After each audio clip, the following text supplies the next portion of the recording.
എല്ലാവർക്കും നമസ്കാരം. ഞാൻ Ramakrishnan T B, SEBI registered research അനലിസ്റ്റാണ്. ഈ പോഡ്കാസ്റ്റ് കേട്ടതിന് ശേഷം ഡിസ്ക്ലെയിമർ കൂടി വായിച്ചു നോക്കണമെന്ന് താല്പര്യപ്പെടുന്നു. കഴിഞ്ഞ ആഴ്ച ഗ്ലോബൽ സ്റ്റോക്ക് മാർക്കറ്റുകളെല്ലാം തന്നെ നല്ല വോളാറ്റിലിറ്റി ഉണ്ടായിരുന്നു. അതോടൊപ്പം തന്നെ നമ്മൾ പെർഫോമൻസ് നോക്കുകയാണെങ്കിൽ ഇന്ത്യൻ മാർക്കറ്റുകൾ ഒഴികെ മറ്റെല്ലാ മാർക്കറ്റുകളും സ്ലൈറ്റ്ലി ബെറ്റർ ആയിട്ടാണ് വീക്ക് ടു വീക്ക് ക്ലോസ് ചെയ്തിട്ടുള്ളത്. പക്ഷേ ഇന്ത്യൻ മാർക്കറ്റുകൾ വീക്കായിട്ടാണ് ക്ലോസ് ചെയ്തിട്ടുള്ളത്. അമേരിക്കയിലത്തെ ഇൻഫ്ലേഷൻ ഡാറ്റയൊക്കെ ബിലോ എക്സ്പെക്റ്റേഷൻസ് ആയിരുന്നു. അതുപോലെ തന്നെ ചൈനയിൽ നിന്ന് വരുന്ന GDP റിലേറ്റഡ് ഡാറ്റയൊക്കെ ചൈനീസ് മാർക്കറ്റിനും ചൈനീസ് എക്കണോമി റീബൗണ്ട് ചെയ്യുന്നു എന്നുള്ളൊരു ഇൻഡിക്കേഷനൊക്കെയാണ് നൽകുന്നത്. അതിനനുസരിച്ചൊരു മുന്നേറ്റം മെറ്റൽ സ്റ്റോക്കുകളിൽ ചെറുതായിട്ടൊക്കെ കണ്ടു തുടങ്ങിയിട്ടുണ്ട്. പക്ഷേ ഓവറോൾ നോക്കുകയാണെങ്കിൽ വീണ്ടും ഗ്ലോബലിയും ഒരു വൊളാറ്റിലിറ്റി നമുക്ക് എക്സ്പെക്റ്റ് ചെയ്യാം. കാരണം ട്രംപ് നാളെ അധികാരമേൽക്കുകയാണ്. ട്രംപ് അധികാരമേൽക്കുന്നതിന് മുമ്പ് തന്നെ ടിക്ടോക്ക് US ഡാർക്കായി കഴിഞ്ഞു. US ഇന്ന് മുതൽ ടിക്ടോക്ക് യൂസ് ചെയ്യാനായിട്ട് സാധിക്കുന്നില്ല. ചൈനീസ് ആപ്പാണ്. ജോ ബൈഡൻ അഡ്മിനിസ്ട്രേഷൻ പറഞ്ഞിരുന്നു. അതുപോലെ തന്നെ US സുപ്രീം കോർട്ടും പറഞ്ഞിരുന്നു ടിക്ടോക്ക് ഒഫീഷ്യലി ബാൻ ചെയ്യുന്നുള്ള കാര്യം. പക്ഷേ ട്രംപ് അധികാരം ഏറ്റെടുത്തതിന് ശേഷം 90 ദിവസത്തെ ഗ്രേസ് പീരീഡ് കൊടുക്കുന്നുള്ള റിപ്പോർട്ടുകളൊക്കെയാണ് വരുന്നത്. അതോടൊപ്പം തന്നെ പെർപ്ലെക്സിറ്റി ടിക്ടോക്കിനെ ടേക്ക് ഓവർ ചെയ്യുന്നുള്ള റൂമേഴ്സൊക്കെ അമേരിക്കയിലുണ്ട്. പക്ഷേ ഇന്ന് മുതൽ ടിക്ടോക്ക് അമേരിക്കയിൽ ഡാർക്കാണ്. ഒരു യൂസേഴ്സിന് യൂസ് ചെയ്യാൻ സാധിക്കുന്നില്ല. അമേരിക്കൻ പോപ്പുലേഷൻ്റെ ഓൾമോസ്റ്റ് 55% ടിക്ടോക്ക് ആപ്പ് യൂസ് ചെയ്യുന്നവരാണ്. അതുകൊണ്ട് തന്നെ എനിക്ക് തോന്നുന്നു നാളെ ട്രംപ് അധികാരം ഏറ്റെടുത്തതിന് ശേഷം വീണ്ടും ഒരു 90 ഡേയ്സ് ഗ്രേസ് പീരീഡൊക്കെ വരാനുള്ള ചാൻസസ് ഉണ്ട്. ഒപ്പം ട്രംപും ചൈനീസ് പ്രസിഡന്റും തമ്മിൽ ഫോണിൽ സംസാരിച്ചു. വലിയ രീതിയിലുള്ള ട്രേഡ് റിലേറ്റഡ് ഇഷ്യൂസ് ഒന്നും മാർക്കറ്റ് എക്സ്പെക്റ്റ് ചെയ്യുന്ന പോലെ ഉണ്ടാവില്ല എന്നുള്ള റിപ്പോർട്ടുകളൊക്കെയാണ് വന്നുകൊണ്ടിരിക്കുന്നത്. പക്ഷേ ഇതൊക്കെ നമ്മൾ ട്രംപ് അധികാരം ഏറ്റെടുത്തുകൊണ്ട് വരുന്ന ആക്ഷൻസും അതുപോലെ തന്നെ അതിനുശേഷമുള്ള ആക്ടിവിറ്റീസിനനുസരിച്ചൊക്കെയാണ് വിലയിരുത്താനായിട്ട് സാധിക്കുള്ളൂ. അതുകൊണ്ട് തന്നെ നമുക്ക് ഗ്ലോബൽ മാർക്കറ്റുകളിൽ ഈ ആഴ്ചയും നല്ല വൊളാറ്റിലിറ്റി ഒക്കെ എക്സ്പെക്റ്റ് ചെയ്യാം. കമോഡിറ്റി സെഗ്മെൻറ്റ് നോക്കുകയാണെങ്കിൽ വീക്ക് ടു വീക്ക് നോക്കുകയാണെങ്കിൽ കമോഡിറ്റികളെല്ലാം തന്നെ ബെറ്റർ ആയിട്ടാണ് ക്ലോസ് ചെയ്തിട്ടുള്ളത്. ഗോൾഡ് $2,748.7 പെർ ഔൺസിനാണ് ഫെബ്രുവരി ഫ്യൂച്ചേഴ്സ് ക്ലോസ് ചെയ്തിട്ടുള്ളത്. അമേരിക്കയിൽ വലിയ രീതിയിലുള്ള താരിഫ് റിലേറ്റഡ് അനൗൺസ്മെൻറ്റുകൾ വരിക, അതുപോലെ തന്നെ ജിയോ പൊളിറ്റിക്കൽ ഇഷ്യൂസ്, ഇസ്രായേലും ഹമാസും തമ്മിൽ സീസ് ഫയർ സൈൻ ചെയ്തിരുന്നു എന്നുള്ള റിപ്പോർട്ടുകളൊക്കെ ഉണ്ടായിരുന്നു. പക്ഷേ ഇപ്പോൾ ഇസ്രായേൽ പറയുന്നത് ഹമാസ് പല കാര്യങ്ങളും ആക്സെപ്റ്റ് ചെയ്തിട്ടില്ല, അതുകൊണ്ട് സീസ് ഫയർ ഒപ്പിട്ടിട്ടില്ല, അതുകൊണ്ട് തന്നെ വീണ്ടും അറ്റാക്കൊക്കെ കണ്ടിന്യൂ ചെയ്യുന്നുള്ള റിപ്പോർട്ടുകളാണ്. അതുകൊണ്ട് തന്നെ ഗോൾഡിനെ സംബന്ധിച്ച് നല്ല കാലമാണ്. കാരണം ഗോൾഡ് വീണ്ടും പുതിയ റെക്കോർഡ് ഹൈ ഹിറ്റ് ചെയ്യാനുള്ള സാധ്യതകളാണ് കാണുന്നത്. അതുകൊണ്ട് തന്നെ ഗോൾഡ് ഇൻവെസ്റ്റേഴ്സിനെ സംബന്ധിച്ച് ഗോൾഡ് ETFകളിലും അതുപോലെ തന്നെ ഗോൾഡ് റിലേറ്റഡ് ഫണ്ടുകളിലൊക്കെ ലോങ് ടേം പോയിന്റ് ഓഫ് വ്യൂവിൽ മാർക്കറ്റ് താഴെ വരുന്ന അവസരങ്ങളിൽ ഇൻവെസ്റ്റ് ചെയ്യാനുള്ള ഒരു അവസരമാണ് ഒരുങ്ങുന്നത്. തീർച്ചയായിട്ടും ഇത്തരത്തിലുള്ള ന്യൂസ് ഫ്ലോസ് പൊതുവെ പല കമോഡിറ്റികളിലും അതിൻ്റേതായ ഇമ്പാക്റ്റൊക്കെ ഉണ്ടാക്കിയേക്കാം. അതോടൊപ്പം തന്നെ ചൈനീസ് GDP വലിയ രീതിയിൽ മുന്നേറുകയാണെങ്കിൽ തീർച്ചയായിട്ടും മെറ്റൽ സെക്ടർ നല്ല രീതിയിൽ മുന്നേറാനുള്ള സാധ്യതകളുണ്ട്. അതിൻ്റെ ഒരു ഇൻഡിക്കേഷൻ ഓൾറെഡി നമ്മൾ കണ്ടു കഴിഞ്ഞിട്ടുണ്ട്. ഇനി നമ്മൾ നമ്മുടെ ഡൊമസ്റ്റിക് സിറ്റുവേഷൻസൊക്കെ നോക്കുകയാണെങ്കിൽ നമ്മുടെ Q3 റിസൾട്ടുകൾ വന്നുകൊണ്ടിരിക്കുന്നത് തീർച്ചയായിട്ടും വളരെ ഡിസപ്പോയിൻറ്റിംഗ് ആണ്. ബിലോ എക്സ്പെക്റ്റേഷൻസ് ആണ് മെജോറിറ്റി റിസൾട്ടുകളും വന്നുകൊണ്ടിരിക്കുന്നത്. അതുപോലെ തന്നെ പ്രൈവറ്റ് ബാങ്കുകൾ NPA ലെവൽ ഇൻക്രീസ് റിപ്പോർട്ട് ചെയ്ത് തുടങ്ങിയിട്ടുണ്ട്. ഇത്തരത്തിലുള്ളൊരു NPA ലെവൽ ഇൻക്രീസ് PSU ബാങ്കുകളിൽ ഉണ്ടാവുന്നുള്ള മാർക്കറ്റ് എക്സ്പെക്റ്റേഷനിലാണ്. പൊതുവെ ബാങ്കിങ് സ്റ്റോക്കുകളിലും ഒരു സെല്ലിംഗ് പ്രഷർ ഇന്ത്യയിലുണ്ട്. അതുകൊണ്ട് തന്നെ Q3 റിസൾട്ടുകൾ വരാനിരിക്കുന്ന ബാങ്കുകളുടെ Q3 റിസൾട്ടുകൾക്കൊക്കെ വലിയ ഇമ്പാക്റ്റ് മാർക്കറ്റിൽ ഉണ്ടാക്കാനായിട്ട് സാധിക്കും. ഒപ്പം നമ്മൾ എക്കണോമി റിലേറ്റഡ് ന്യൂസ് ഫ്ലോസ് ഒക്കെ നോക്കുകയാണെങ്കിൽ റിയൽ എസ്റ്റേറ്റ് രംഗത്ത് നിന്ന് വന്നുകൊണ്ടിരിക്കുന്ന ന്യൂസൊക്കെ ലക്ഷറി റിലേറ്റഡ് സെഗ്മെൻറ്റിന് പോസിറ്റീവാണ്. അതേസമയം 50 ലക്ഷത്തിന് താഴെ വിലയുള്ള വീടുകളും അപ്പാർട്ട്മെൻറ്റുകളൊക്കെ വിറ്റ് പോകാനായിട്ട് വളരെ ബുദ്ധിമുട്ടാണ്. അത്തരത്തിലുള്ള വീടുകളുടെയും അപ്പാർട്ട്മെൻറ്റുകളുടെയും സെയിൽസൊക്കെ താഴെ പോയിക്കൊണ്ടിരിക്കുകയാണെന്നുള്ള റിപ്പോർട്ടുകളാണ്. തീർച്ചയായിട്ടും ഇത് middle class, lower middle class, അതുപോലെ തന്നെ സമൂഹത്തിൻ്റെ താഴെ ഘട്ടത്തിലുള്ള എല്ലാവരുടെയും ഫിനാൻഷ്യൽ ഇഷ്യൂസിൻ്റെ ഒരു ഇൻഡിക്കേഷനും കൂടിയാണ്. എക്കണോമിയിൽ ഒരു ഫൈനാൻഷ്യൽ സ്ട്രെസ് ഉണ്ട്. ഉണ്ട് എന്നുള്ള റിപ്പോർട്ടുകളൊക്കെയാണ് വരുന്നത്. ബാങ്കിങ് റിസൾട്ടുകളും NBFC റിസൾട്ടുകളും ഇത്തരത്തിലുള്ളൊരു ഇൻഡിക്കേഷൻ തന്നെയാണ് നൽകുന്നത്. അതിൻ്റെ ഒരു ഇമ്പാക്റ്റും നമ്മുടെ മാർക്കറ്റിലുണ്ട്. Q3 റിസൾട്ടുകളിലും പല കമ്പനികളും നമ്മൾ എക്സ്പെക്റ്റ് ചെയ്തേക്കാളും വളരെ മോശം റിസൾട്ടുകളാണ് കാഴ്ചവെച്ചിരിക്കുന്നത്. അതിൻ്റെ ഒരു വൊളാറ്റിലിറ്റി നമുക്ക് മാർക്കറ്റിൽ എക്സ്പെക്റ്റ് ചെയ്യാം. ഇപ്പോഴത്തെ അവസ്ഥയിൽ ഈ ആഴ്ച വീണ്ടും നിഫ്റ്റിയും സെൻസെക്സും താഴെ പോകാനുള്ള സാധ്യതകളാണ് കാണുന്നത്. ഒരുപക്ഷെ റീസെൻ്റായിട്ട് വന്നിട്ടുള്ള ലോയിലേക്ക് നിഫ്റ്റിയും സെൻസസും ഒക്കെ താഴെ വന്നേക്കാം. അത് ബ്രേക്ക് ചെയ്ത് ഒരുപക്ഷെ വീണ്ടും താഴെ പോകാനുള്ള സാധ്യതകളൊക്കെ ഉണ്ട്.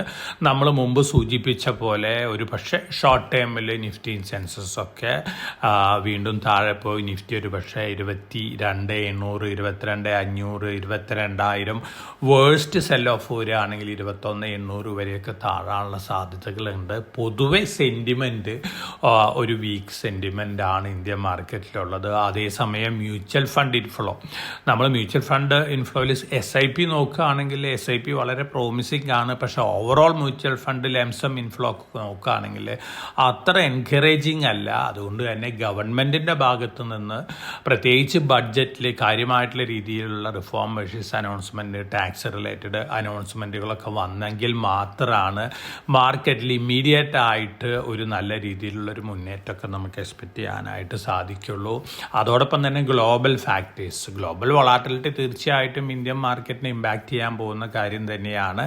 ട്രംപിൻ്റെ ഡിസിഷൻസ് എങ്ങനെയാണ് മറ്റ് രാജ്യങ്ങളിലും അതുപോലെ തന്നെ കോർപ്പറേറ്റുകൾക്കൊക്കെ ഇമ്പാക്റ്റ് നൽകാൻ പോകുന്നുള്ള കാര്യത്തിനനുസരിച്ചായിരിക്കും ഒരുപക്ഷെ ഗ്ലോബൽ സ്റ്റോക്ക് മാർക്കറ്റുകളും അടുത്ത ദിവസങ്ങളിൽ പെർഫോം ചെയ്യാൻ പോകുന്നത്. തീർച്ചയായിട്ടും ട്രംപ് പൊതുവെ ടാക്സ് കട്ട് ചെയ്യാനായിട്ട് താല്പര്യമുള്ളൊരു വ്യക്തിയാണ്. അതുകൊണ്ട് തന്നെ കോർപ്പറേറ്റ്സുകളുടെ ടാക്സ് അതുപോലെ തന്നെ ഇൻഡിവിജ്വൽസിൻ്റെ ടാക്സൊക്കെ അമേരിക്കയിൽ കട്ട് ചെയ്യാനുള്ള സാധ്യതകളൊക്കെ ഉണ്ട്. അമേരിക്കൻ മാർക്കറ്റിൽ ഒരു പക്ഷേ ഇത് ഇമ്മീഡിയറ്റ് ആയിട്ടുള്ളൊരു നീജർക്ക് പോസിറ്റീവ് റിയാക്ഷനൊക്കെ കാണിച്ചേക്കാം. അതേസമയം US ഫെഡിൻ്റെ റേറ്റ് കട്ട് ഡിസിഷനും അമേരിക്കൻ മാർക്കറ്റിൽ ഇമ്പാക്റ്റ് ഉണ്ടാക്കുന്ന കാര്യങ്ങളാണ്. പക്ഷേ ഗ്ലോബലി മറ്റ് മാർക്കറ്റുകളും മറ്റ് എക്കണോമികളും എല്ലാം തന്നെ താഴെ പോവുകയാണെങ്കിൽ തീർച്ചയായിട്ടും അതിൻ്റേതായ ഇമ്പാക്റ്റ് അമേരിക്കൻ മാർക്കറ്റിലൊക്കെ കാണാനുള്ള ചാൻസസ് ഉണ്ട്. അതുകൊണ്ട് തന്നെ ഗ്ലോബൽ ഫാക്ടേഴ്സ് നമ്മുടെ ഡൊമസ്റ്റിക് മാർക്കറ്റിനെയും ഇമ്പാക്റ്റ് ചെയ്യുന്ന കാര്യങ്ങളൊക്കെ തന്നെയാണ്.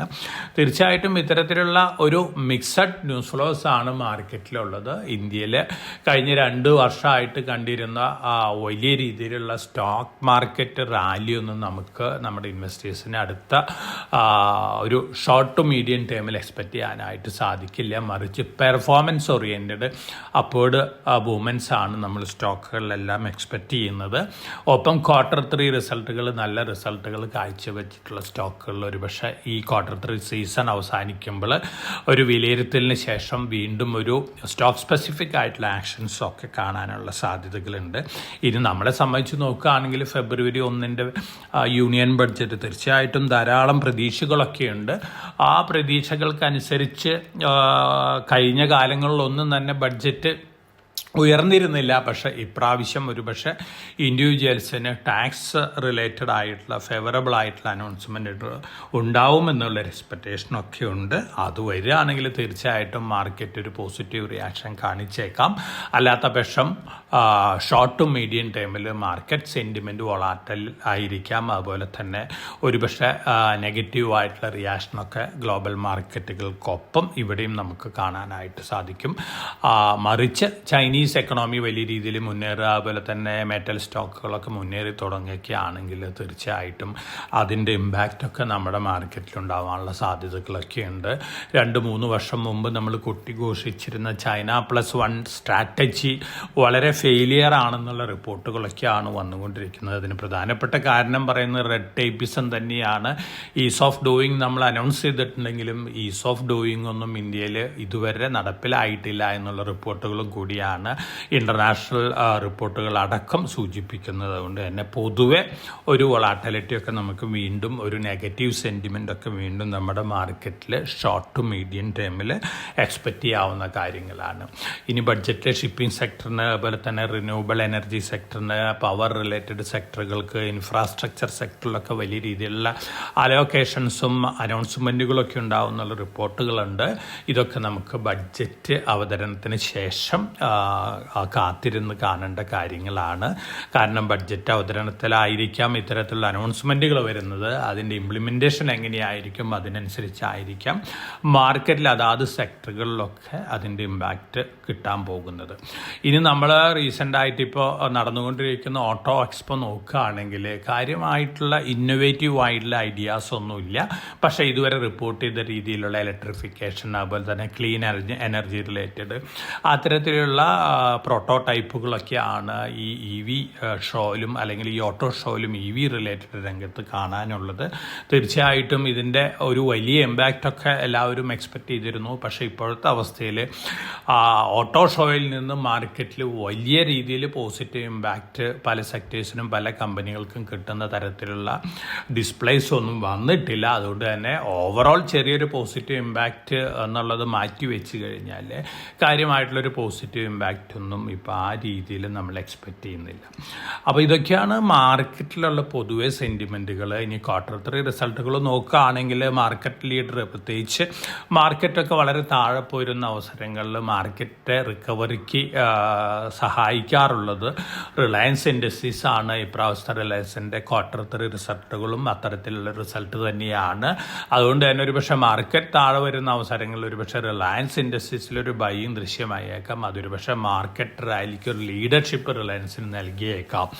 അത് മാറ്റി വെച്ച് കഴിഞ്ഞാൽ നമുക്ക് കോർപ്പറേറ്റ് റിസൾട്ടുകൾ തന്നെയാണ് നമ്മൾക്ക് വിലയിരുത്തേണ്ടത്. കാരണം നമ്മൾ എക്സ്പെക്ട് ചെയ്തേക്കാളും താഴെയാണ് പല റിസൾട്ടുകളും വന്നിരിക്കുന്നത്. ഇനി ഈ ആഴ്ചയിൽ ധാരാളം റിസൾട്ടുകളുണ്ട്. HDFC ബാങ്കിൻ്റെ റിസൾട്ട് വരുന്നുണ്ട്, അതുപോലെ തന്നെ മറ്റു പല റിസൾട്ടുകളൊക്കെ വരുന്നുണ്ട്. ആ റിസൾട്ടിനനുസരിച്ചുള്ള ഇമ്പാക്റ്റാണ് നമുക്ക് മാർക്കറ്റിൽ എക്സ്പെക്റ്റ് ചെയ്യാൻ സാധിക്കുക. ടെലികോം രംഗത്ത് ഗവൺമെൻറ് ടെലികോം കമ്പനികൾക്ക് വലിയ രീതിയിലുള്ള സോപ്സൊക്കെ അനൗൺസ് ചെയ്യുന്നു പറയുന്നുണ്ട്. സുപ്രീം കോടതി മുമ്പ് ഡയറക്റ്റ് ചെയ്തിരുന്ന പോലെ 1.47 ലക്ഷം കോടി രൂപ ടെലികോം കമ്പനികളുടെ ഭാഗത്ത് നിന്ന് അരിയേഴ്സ്, ഫൈന്, പെനാൽറ്റി ഒക്കെ ആയിട്ട് ചാർജ് ചെയ്യേണ്ടതുണ്ടായിരുന്നു. ഗവൺമെൻറ് 50% വേവർ കൊടുക്കുന്നതാണ് പറയുന്നത്.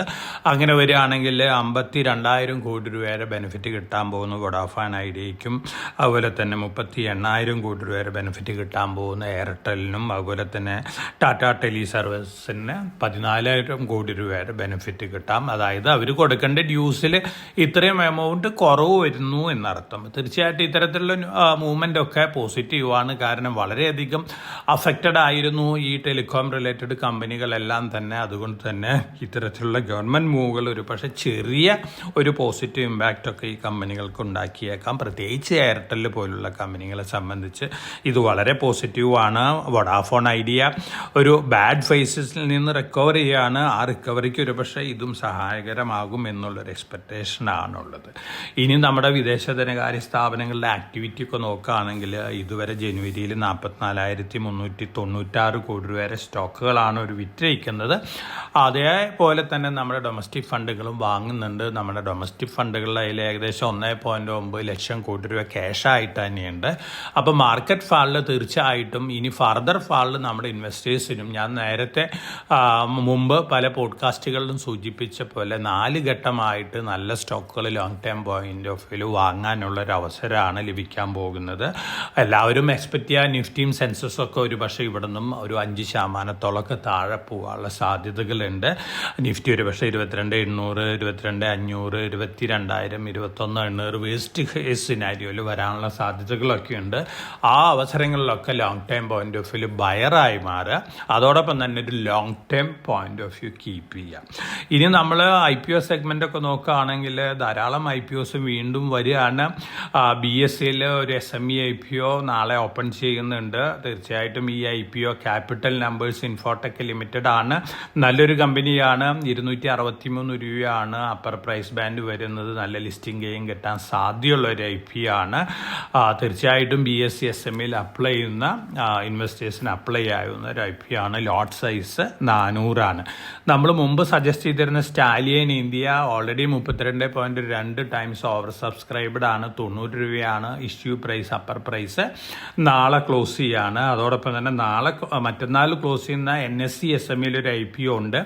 EMI പാർട്ട്നേഴ്സ് ആണ്. ഒരു അസറ്റ് ലൈറ്റ് മോഡലാണ്. മാനേജ്മെന്റ് റിലേറ്റഡ് ആക്ടിവിറ്റീസ് സർവീസസ് കൊടുക്കുന്ന ഒരു കമ്പനിയാണ്. ഗ്ലോബൽ പ്രസൻസ് ഒക്കെ ഉണ്ട്. ഈ ഇഷ്യൂ പ്രൈസ് 124 ആണ്. ലിസ്റ്റിംഗ് ഗെയിൻ കിട്ടാൻ സാധ്യതയുള്ള ഒരു IPO കൂടിയാണ്. മാർക്കറ്റിലോട്ട് 1000 ആണ്. ഇനി ജനുവരി 22 ഓപ്പൺ ചെയ്യുന്ന, അതുപോലെ തന്നെ 24 അവസാനിക്കുന്ന ഡെൻഡ water and infrastructure solutions limited ഉണ്ട്. വാട്ടർ റിലേറ്റഡ് രംഗത്തുള്ളൊരു കമ്പനിയാണ്. മെയിൻ ബോർഡ് IPO ആണ്. തീർച്ചയായിട്ടും നല്ലൊരു IPO ആണ്. 294 രൂപയാണ് അപ്പർ പ്രൈസ് ബാൻഡ് വരുന്നത്. നല്ല ലിസ്റ്റിംഗ് ഗെയിൻ കിട്ടാൻ സാധ്യതയുള്ള ഒരു IPO ആണ്. അപ്പോൾ ഇത്തരത്തിലുള്ള IPOs ഇൻവെസ്റ്റേഴ്സിന് അപ്ലൈ ആവുന്നതാണ്. കിട്ടുകയാണെങ്കിൽ ലിസ്റ്റിംഗ് ഗെയിൻ കിട്ടിയേക്കാം. നല്ല രീതിയിലുള്ള ലിസ്റ്റിംഗ് ഗെയിൻ കിട്ടാൻ സാധ്യതയുണ്ട്. അതോടൊപ്പം തന്നെ ലിസ്റ്റ് ചെയ്യുമ്പോൾ എത്രത്തോളം ഗെയിൻ നമുക്ക് താല്പര്യമാണ്, എത്രത്തോളം ഗെയിനിൽ സാറ്റിസ്ഫൈഡ് ആണെന്നുള്ള കാര്യം ഇൻവെസ്റ്റർ നിശ്ചയിക്കേണ്ടതാണ്. കാരണം പല സ്റ്റോക്കുകളും നല്ല ലിസ്റ്റിംഗ് ഗെയിനോടുകൂടി ലിസ്റ്റ് ചെയ്ത് താഴെ പോകുന്നൊരു കാഴ്ചയൊക്കെയുണ്ട്. അപ്പോൾ ഷോർട്ട് ടു മീഡിയം ടൈമിലാണ് ഇൻവെസ്റ്റേഴ്സ് അപ്ലൈ ചെയ്യുന്നതെങ്കിൽ തീർച്ചയായിട്ടും ഇമ്മീഡിയറ്റ് പ്രോഫിറ്റ് ബുക്ക് ചെയ്യുന്നതൊക്കെ നന്നായിരിക്കും. അല്ലാത്ത പക്ഷം ആ റിസൾട്ടുകൾ ആ കമ്പനീനെ കുറിച്ചൊക്കെ സ്റ്റഡി ചെയ്തുകൊണ്ട് ലോങ് ടൈമിൽ കീപ്പ് ചെയ്യാവുന്നതാണ്. ഇതൊക്കെയാണ് മാർക്കറ്റ് ന്യൂസ് ഫ്ലോസ് ഈ ആഴ്ച നിങ്ങൾക്കായിട്ട് എനിക്ക് തരാനുള്ളത്. വളരെ കോഷ്യസ് ആയിട്ട് മാർക്കറ്റിൽ മൂവ് ചെയ്യുക. നല്ല വൊളാറ്റിലിറ്റി നമുക്ക് ഈ ആഴ്ച മുതൽ മാർക്കറ്റിൽ എക്സ്പെക്റ്റ് ചെയ്യാം. ഒരുപക്ഷെ നല്ല രീതിയിലുള്ളൊരു സെല്ലിംഗ് പ്രഷറൊക്കെ പല ദിവസങ്ങളിലൊക്കെ കണ്ടേക്കാം. എന്നിരുന്നാലും ഇന്ത്യൻ എക്കണോമി ലോങ് ടൈമിൽ വളരെ പോസിറ്റീവായിട്ട് ഉള്ളൊരു പൊസിഷനിലാണ്. അതുകൊണ്ട് തന്നെ അറ്റ് എവരി ഫാളിൽ 4 ഘട്ടമായിട്ട് long time point of view വാങ്ങാനുള്ളൊരു ഡിസിഷൻ എടുക്കുന്നതായിരിക്കും നല്ലത്. തീർച്ചയായിട്ടും അത്തരത്തിലുള്ളൊരു വ്യൂ കീപ്പ് ചെയ്തുകൊണ്ട് മാർക്കറ്റിൽ എൻ്റർ ചെയ്യുക. അപ്പോൾ എല്ലാവർക്കും നല്ലൊരു ഇൻവെസ്റ്റിംഗ് വീക്ക് ആശംസിച്ചുകൊണ്ട് ഞാൻ ഇന്നത്തെ വീക്കിലി പോഡ്കാസ്റ്റ് ഇവിടെ അവസാനിപ്പിക്കുകയാണ്. Thank you.